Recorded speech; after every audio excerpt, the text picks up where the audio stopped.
आप आज की ब्रेकिंग खबर सुनने से पहले हमारे चैनल को सब्सक्राइब कर लें और अगर नहीं किया है तो इसकी बेल आइकन को प्रेस करें, लाइक का बटन दबा लें और हाँ, अपने दोस्तों के साथ शेयर करना ना भूलें। तो आइए चलते हैं सबसे बड़ी ब्रेकिंग खबर की तरफ। नमस्कार दोस्तों, आप देख रहे हैं चमटीवी लाइव और मैं हूं लाल बिहारीलाल। लेकर आया हूं ब्रेकिंग खबरें। बात करते हैं आज 5 जुलाई और 5 जुलाई को आज के दिन है गुरु पूर्णिमा। यहाँ दोस्तों आषाढ़ उसके शुक्ल पूर्णिमा के दिन ऋतु का परिवर्तन होता है। यही कारण है कि इसको गुरु पूर्णिमा मनाते हैं और आज महर्षि वेद व्यास का भी जन्मदिन है, इसलिए इसको व्यास पूर्णिमा भी कहते हैं। HMTV लाइव की ओर से व्यास पूर्णिमा एवं गुरु पूर्णिमा की समस्त देशवासियों को हार्दिक बधाई।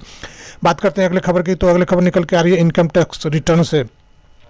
जी हाँ दोस्तों, इनकम टैक्स रिटर्न यानी कि ITR भरने वाले के लिए खुशखबरी है कि कोरोना के बढ़ते केस के मद्देनजर जनता को हो रही असुविधा को ध्यान में रखते हुए भारत सरकार ने यह निर्णय लिया है कि फाइनेंशियल ईयर 2019 और 20 के लिए ITR यानी कि इनकम टैक्स रिटर्न भरने की तारीख 31 जुलाई से बढ़ाकर अब 30 नवंबर 2020 कर दिया गया है। खबर की तौर पर निकल के आ रही है कि देसी ऐप बनाओ और 20 लाख रुपए का इनाम पाओ। चीन के गलवान घाटी पर दावे के बाद से भारत और चीन के बीच तनाव बढ़े हुए हैं।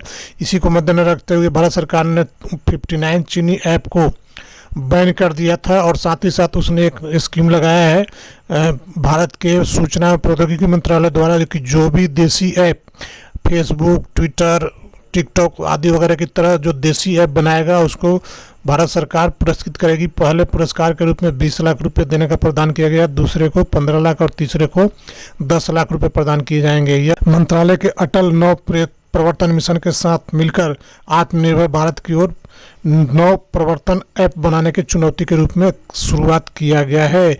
इसके लिए सूचना प्रौद्योगिकी मंत्रालय चयनकर्ताओं को यानी शोधकर्ताओं या खोजकर्ताओं को सम्मानित करेगी। बात करते हैं भारत में अगले खबर की। तो अगले खबर निकल के आ रही है जहां रसोई गैसों के दाम बढ़ा दिए गए हैं। जी हाँ दोस्तों, सरकार ने 1 जुलाई से ही घरेलू गैसों के दाम बढ़ा दिए हैं। इसमें पहले भी दिल्ली में 1 जून से 11 रुपये 50 पैसे और 14.2 किलो प्रति सिलेंडर को बढ़ा था। मई में कुछ राहत मिली थी, मई में लगभग 162 रुपये 50 पैसे सस्ता हुआ था, फिर भी बढ़ा दिया गया, यानी कि अब 1 रुपये प्रति सिलेंडर बढ़ा दिया गया है दिल्ली में और पूरे देश में। इसके अलावा कुछ चुनिंदा क्षेत्रों में ज़्यादा बढ़े हैं। चेन्नई में कोलकाता में 3 रुपये 50 पैसे और चेन्नई में 4 रुपये प्रति सिलेंडर बढ़ा दिया गया है। और एक खुशखबरी और आ रहा है कि पेट्रोलियम मंत्रालय विचार कर रही है कि 14.2 किलो के बजाय जिस तरह पेट्रोल पंपों पे डीजल मिलते हैं लीटर के हिसाब से, उसी तरह गैस भी मिलेंगे अब किलो के हिसाब से। जिसको जितना जरूरत होगी वो उतना अपने हिसाब से गैस ले सकते हैं। अब बात करते हैं अगले खबर की। तो अगले खबर उड़ीसा से निकल के आ रही है जहां उड़ीसा के सरकार ने घोषणा किया है कि वहां के ट्रांसजेंडर को भी अब पेंशन मिलेगा।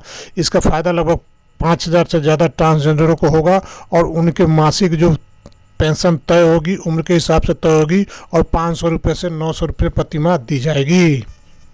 अब बात करते हैं अगले खबर की। तो अगले खबर मध्य प्रदेश से निकल के आ रही है जहां मध्य प्रदेश बोर्ड ने 10वीं का रिजल्ट कल घोषित किया था। उसमें रिजल्ट में भोपाल के रीमा विकास स्कूल के एक लड़की जिसका नाम है कर्णिका मिश्रा, उन्होंने टॉप किया है, यानी कि 300 में 300 नंबर लाकर 100% नंबरों के साथ वो टॉप किया है। और बताते चले कि रीमा मिश्रा के पिता जब वो 6ठी क्लास में थी तभी देहांत हो गया है और उनकी माता उनको शिक्षा के लिए प्रोत्साहित करती है और उसका रिजल्ट आज देखने को मिला है। अब बात करते हैं कोरोना अपडेट को। तो देश में अभी तक कोरोना के जो टोटल मरीज 6,73,000 से ज़्यादा हो चुके हैं। और वहीं बात करते हैं एक्टिव केसों की बात, 2,45,497 एक्टिव केस है और टोटल डेथ 19,279 टोटल डेथ हो चुके हैं। और पिछले 24 घंटों में सर्वाधिक कोरोना के मरीज बढ़े हैं कि 24,018 केस बढ़े हैं